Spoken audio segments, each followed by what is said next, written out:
आमे जणको लक्षे टंका देबा तो तार गुटे मास को 100 टंका रे इंटरेस्ट होउची 1 टंका 75 पैसा हमको समय दिया है जे गोटे वर्ष तो सुध केते एटा हम एबे काढिबा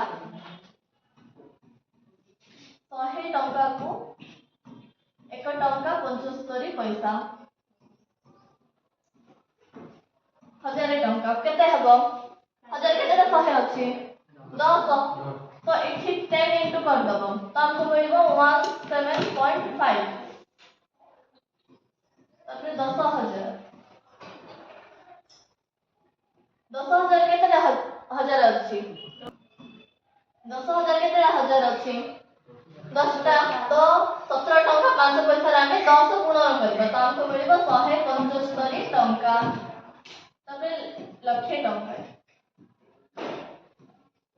लक्षे टंका रे केते 10000 अछि 10 आइरे 10 इनटू करबा तो हम केते मिलबो 1750 तो हमको पचारा है केते गोटे वर्ष पाए गोटे वर्ष 12 मंथ तो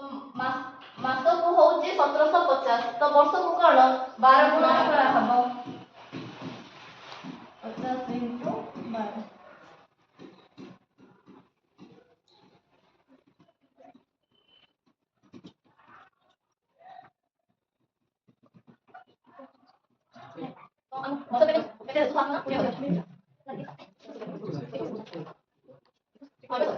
तो वर्ष को हम पाइबो शुद्ध 21000 हां